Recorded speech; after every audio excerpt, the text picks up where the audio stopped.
Qué loco tener que estar contando esta historia a mis 49 años. Porque si bien a lo largo de mis años me pasaron cosas raras, como yo les digo, nunca fui de creer en lo paranormal. Sí, me aprendí el término paranormal después de que me pasó esto que les voy a contar ahora. Siempre fui de los que encuentran una explicación lógica para todo. Pero lo que me pasó hace unos años en un viaje de trabajo a Mendoza todavía me cuesta contarlo sin que se me erice la piel. Voy a tratar de relatarlo tal como sucedió. Ustedes saquen sus propias conclusiones. Era invierno, y me mandaron desde la empresa a cubrir un evento de 3 días. Me reservaron una habitación en un hotel antiguo en el centro de la ciudad. No era un lugar lujoso, pero tenía cierto encanto: escaleras de mármol, alfombras gruesas, puertas de madera maciza, y ese olor a madera vieja mezclado con cera, que nunca supe si me gustaba o me incomodaba. Me asignaron la habitación 313.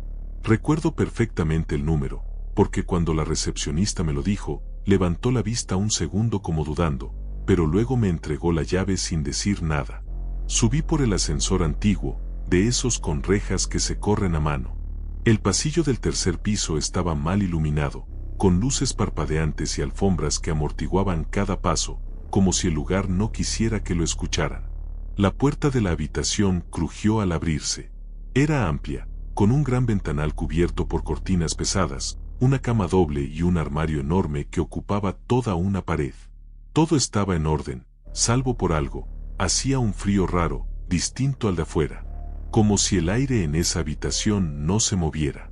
Me duché, preparé mis cosas y me acosté, cansado, pero no podía dormir. El silencio era absoluto, tan absoluto que se escuchaban los latidos de mi corazón en la almohada. Pero de pronto, se rompió. Un golpe seco. Me senté en la cama. Venía del armario. Era como si algo adentro hubiera caído. Me acerqué con cautela y lo abrí. Nada. Vacío, salvo por una manta doblada en el estante superior. Cerré. 5 minutos después, otro golpe. Más fuerte. Encendí la luz. Esta vez no venía del armario. Venía del baño. Entré. Todo normal, salvo por una cosa: el espejo estaba empañado. Y no había vapor, ni humedad, ni ducha reciente. Pero el espejo tenía una marca, como si alguien hubiese escrito algo con el dedo. Me acerqué. No entendía al principio, pero luego, con el vaho justo, se reveló. No te quedes. Me quedé congelado. No sabía si estaba alucinando. Revisé todo. Busqué cámaras ocultas. Pensé que podía ser una broma. Pero estaba solo. Y eso no era lo peor. Cuando volví a mirar el espejo, la frase ya no estaba. Traté de convencerme de que había sido una coincidencia, que tal vez alguien antes había escrito eso y el vapor lo reveló. Pero esa noche, no dormí. Al día siguiente pregunté en recepción si alguien había usado la habitación antes. La recepcionista, la misma de la noche anterior, me miró fijo y me preguntó: ¿tuvo algún problema? Le conté lo del espejo, intentando sonar tranquilo. Ella se quedó callada unos segundos, luego dijo: esa habitación estuvo cerrada por un tiempo. Hubo una situación, hace como 10 años. Un huésped se quitó la vida ahí adentro. Lo encontraron días después. Había dejado mensajes en el espejo, con el dedo, como el que usted vio. Nadie se animó a limpiarlos del todo, por eso se siguen marcando con el vaho a veces. Es raro. El vidrio fue cambiado, pero sigue pasando. Me quedé helado. Le pedí que me cambiaran de habitación. Me asignaron otra, en el primer piso. Dormí mejor. Pero aún así, las cosas no terminaron ahí.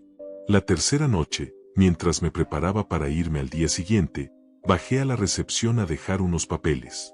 Al volver, ya tarde, pasé por el pasillo del tercer piso, no sé por qué. Una mezcla de morbo y desafío. Cuando estuve frente a la puerta 313, noté que estaba entreabierta. No había nadie en ese piso. Todo en silencio. Me acerqué. Empujé la puerta. El interior estaba completamente oscuro. El aire se volvió como pesado. Se me vino como un viento fresco, demasiado raro, me asusté y bajé corriendo. Dejé la llave del hotel y pasé el resto de la noche en el lobby, sin poder dormir. Volví a mi ciudad, intentando olvidar todo. A trabajar, a lo mío. Pero a veces, en espejos empañados, me ha pasado de volver a ver como marcas de manos. Me paso algunas veces y ahora ya no le doy importancia. Mientras no tenga que volver a ese hotel, yo estoy bien. He recorrido miles de kilómetros manejando. Día, noche, con lluvia, con niebla, sin dormir. Y siempre pensé que conocía las rutas mejor que mi propia casa. Pero hubo una noche que cambió todo. Y desde entonces, ya no vuelvo a pasar por esa zona. Esto me pasó en el año 2017, una madrugada de invierno, en plena Ruta 34, yendo hacia Santiago del Estero. Eran como las 2:30 de la mañana. El camión venía liviano y tenía buen ritmo. El cielo estaba cubierto y la niebla empezaba a caer como un velo denso. Tenía que llegar con una carga a un depósito antes del mediodía, así que decidí no parar a dormir. En un momento, unos kilómetros antes del cruce con la Ruta 89 justo ahí la niebla se volvió espesa, como si hubiese caído una sábana encima del parabrisas. Bajé la velocidad y de golpe, vi una figura al costado de la ruta. Una mujer, parada sola, en medio de la nada. De noche, con ese frío. Con un vestido como gris o blanco, no sé, pero era largo. Mi primera reacción fue pensar que era alguien pidiendo ayuda. Bajé la ventanilla un poco, sin detenerme del todo, y le pregunté, ¿está bien? ¿Se perdió? No respondió. Lo raro es que ni siquiera me miró. Solo extendió la mano. A lo primero pensé que me estaba llamando, como haciendo señas, pero después me pareció como que me saludaba. No sé por qué, pero un poco más adelante, doblé. Fue automático, como si una parte de mí hubiera obedecido sin pensar. Y ahí comenzó todo. Ese camino era angosto, de ripio y sin iluminación. Los árboles a los costados parecían cerrarse sobre el camino. Mi idea era frenar y ver qué le pasaba a la mujer. Y entonces la vi otra vez. La misma mujer, parada más adelante, al costado. ¿Cómo había llegado ahí antes que yo? Esta vez sí me asusté. Pisé el freno y me quedé quieto, con el corazón golpeándome el pecho. No entendía qué estaba pasando. Intenté dar marcha atrás, pero el camino era tan angosto que no podía maniobrar sin arriesgarme a caer a la banquina. Seguí avanzando lentamente, con las luces largas. Ya no veía ni el cielo. Y en ese momento, se cortó la radio. Después, escuché algo. No venía del estéreo, ni del motor, ni de la ruta. Venía de adentro de la cabina. Giré la cabeza. No había nadie. Pero juro por Dios que sentí una presencia. Como si algo o alguien estuviera sentado detrás de mi asiento, respirando. Me bajó un sudor frío por la espalda. En vez de frenar, aceleré, le pasé por el costado de nuevo a la mujer y seguí avanzando, con el volante apretado como si fuera a romperlo. El GPS no marcaba nada. Y entonces, después de un par de minutos más, llegué a lo que parecía ser un pueblo. O lo que había sido un pueblo. Casas abandonadas. Techos caídos.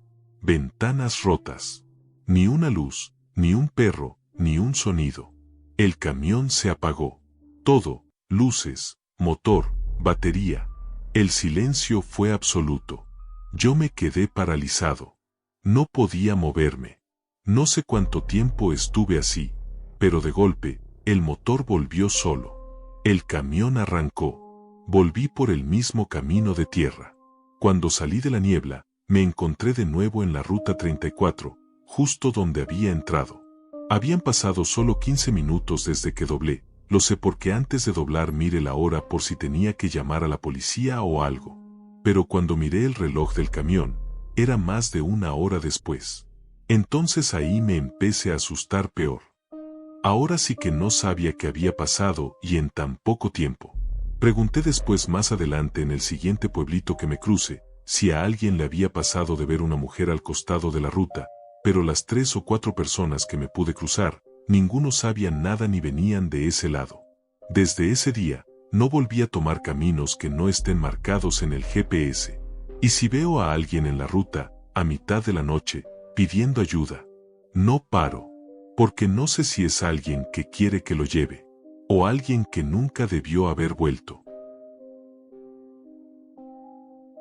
Cuando me mudé solo por primera vez, lo hice a un departamento chico en Caballito. Era un monoambiente en un edificio viejo, de esos con paredes gruesas, ascensor con puertas de tijera, y pasillos largos con piso de mosaico. Lo alquilé barato, y eso ya debería haberme dado una pista. Pero en ese momento, no pensé en nada raro. Solo quería estar tranquilo. Los primeros días fueron normales. Me dediqué a acomodar las cosas, pintar un poco, y adaptarme a la rutina. Pero algo empezó a llamar mi atención. De noche, desde la pared del fondo, escuchaba ruidos. No eran golpes, ni caños. Eran voces. Al principio, pensé que era el vecino. Pero la voz era baja, como si alguien hablara pegado al otro lado de la pared, casi susurrando. Una noche, me acerqué. Apagué la tele, bajé las luces. Me paré frente a la pared, y aguantando la respiración, escuché. Decime que no te vas. No abras la puerta. Me quedé acá. Eran frases cortadas, confusas, como si fueran fragmentos de una conversación pasada. Una mujer. A veces se reía. Otras lloraba. Pero nunca gritaba. Siempre susurraba. Toqué la pared. Estaba helada. Más fría que el resto del ambiente. Al día siguiente, toqué el timbre del 2D, que era el departamento contiguo, para conocer al vecino. Me abrió una señora mayor, amable. Le pregunté si vivía sola. Me dijo que sí, que hacía más de 20 años que no tenía vecinos en el 2C. ¿Cómo que no? Le pregunté. Ese es el que está al lado mío, ¿no? Sí, pero está vacío. Cerrado. Nadie vive ahí desde lo que pasó. ¿Qué pasó? La señora dudó. Después suspiró. Una chica se tiró por el balcón hace años. Vivía sola. Nunca supimos por qué lo hizo. A veces algunos inquilinos decían escuchar cosas, pero viste cómo es la gente. Acomodan las cosas para asustarse solos. ¿Usted escuchó algo? Le dije que no. No sé por qué. Supongo que no quería parecer paranoico. Pero esa noche, las voces volvieron. Más claras. Más cercanas. Intenté ignorarlo. Me dormía con música. Usaba auriculares.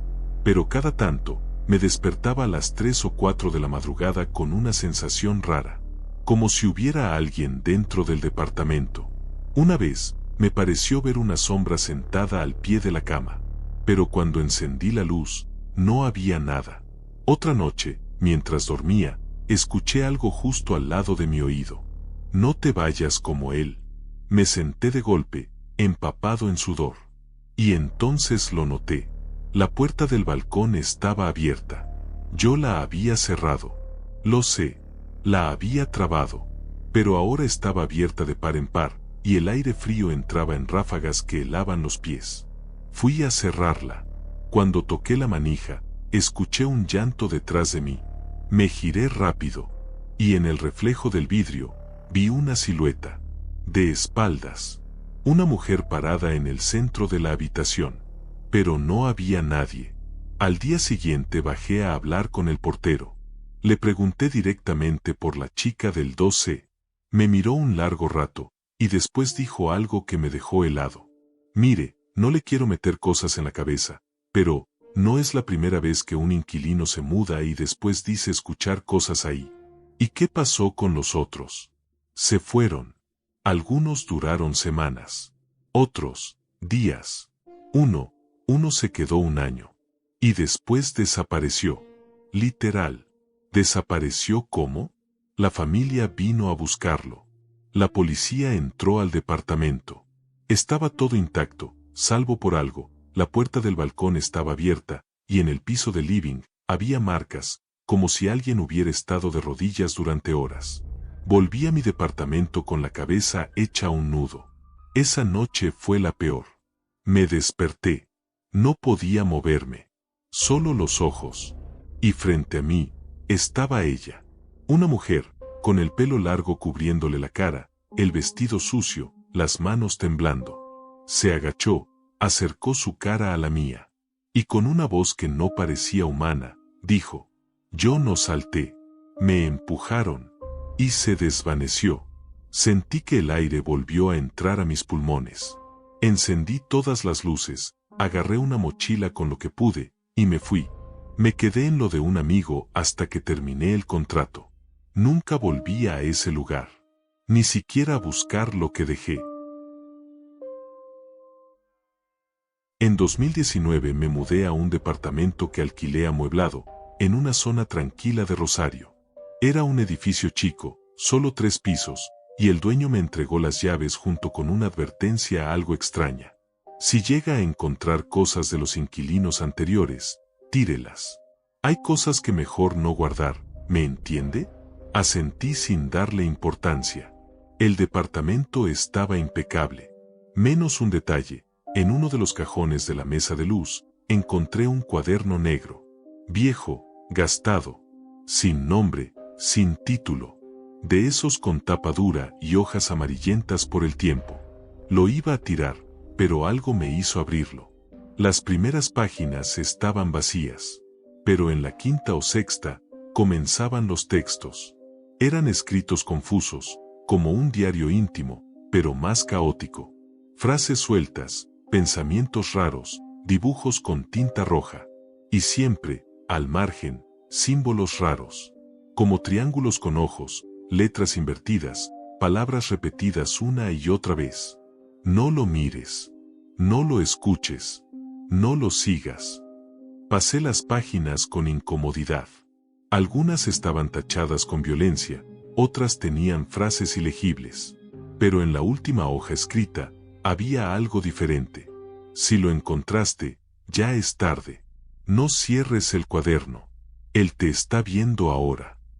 Me reí. Pensé que era parte de una especie de obra de arte o algo de alguien muy perturbado.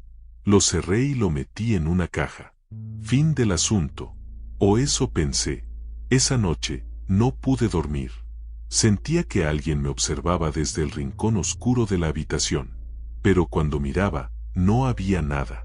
Hasta que a las 3:12 de la mañana, escuché un golpe. Seco. Provenía de la caja donde había guardado el cuaderno. Lo dejé pasar.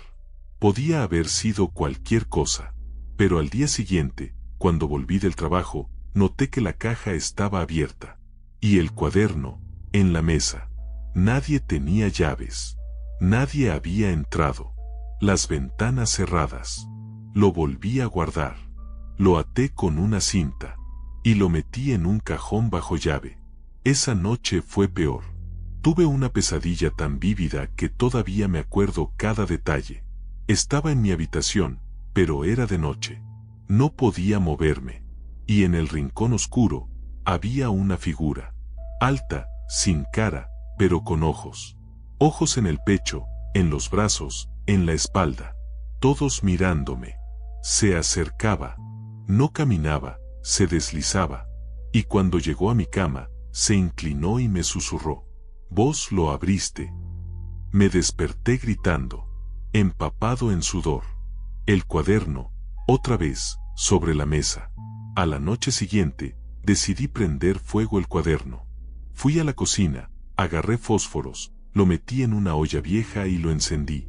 Pero las hojas no prendían bien. El fuego se apagaba solo. El papel se chamuscaba pero no se consumía. Hasta que una sola palabra se quemó completamente en la tapa. «Quédate». Esa noche fue la peor de todas. Me desperté a las 3:12 nuevamente. Pero esta vez, el cuarto estaba distinto. El aire era espeso, como si estuviera bajo el agua. Las paredes parecían más angostas. Y en el centro de la habitación, sobre el piso, el cuaderno. Abierto en una página nueva. «Ahora me escribís vos». Y juro por todo lo que tengo que mi mano empezó a moverse sola. Agarró una lapicera y escribió una frase que no recordaba haber pensado. No quiero irme. Quiero saber más. Me fui esa misma madrugada. Dejé todo. Llaves, ropa, cuaderno. Cuando el dueño del departamento me vio llegar a la mañana con cara desencajada, solo dijo: ¿Usted también lo encontró? No le respondí, y él tampoco preguntó más. Desde entonces, a veces sueño con ese cuaderno. Lo veo en una mesa, abierto, lleno de páginas con mi letra, y hay más frases nuevas, como si yo lo siguiera escribiendo, incluso dormido. Peor aún, ayer fui a una librería, compré cuadernos para unas notas, y entre todos los modelos, había uno negro, idéntico. Lo compré sin pensar. No sé por qué. Está ahora sobre mi escritorio. Todavía no lo abrí.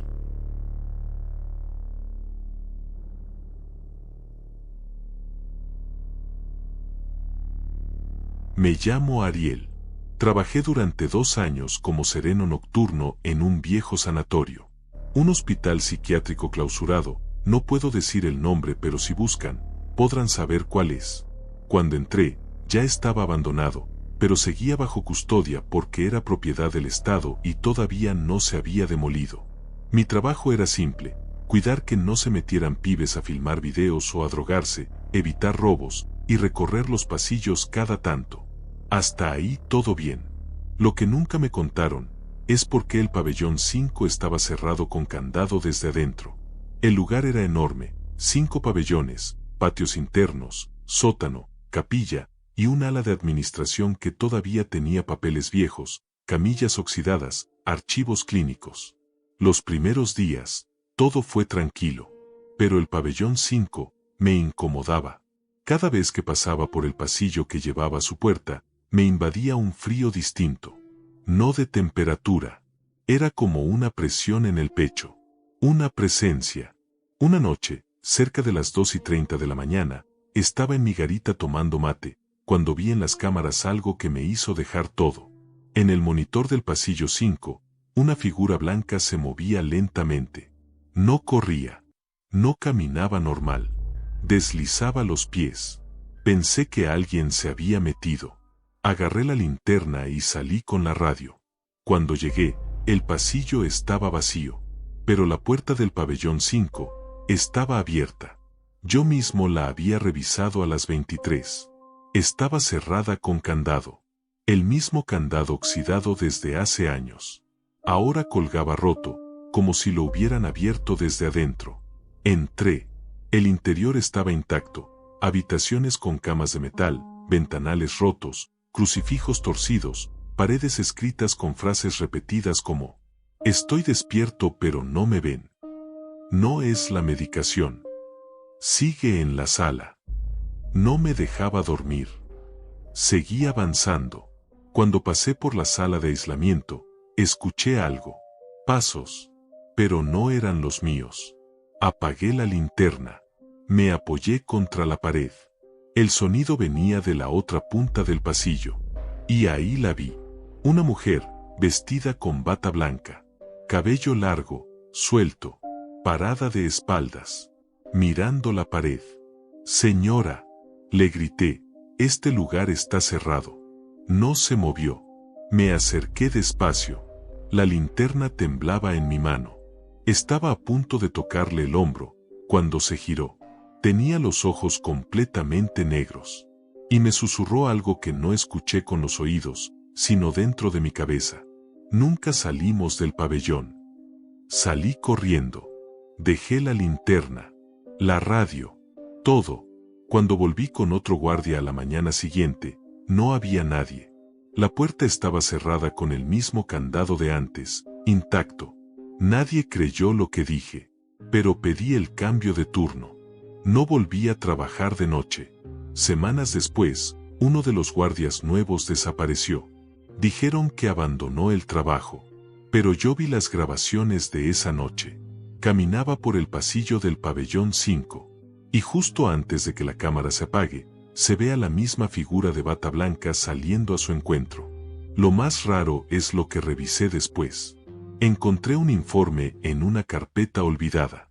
Año 1974. Paciente, MC.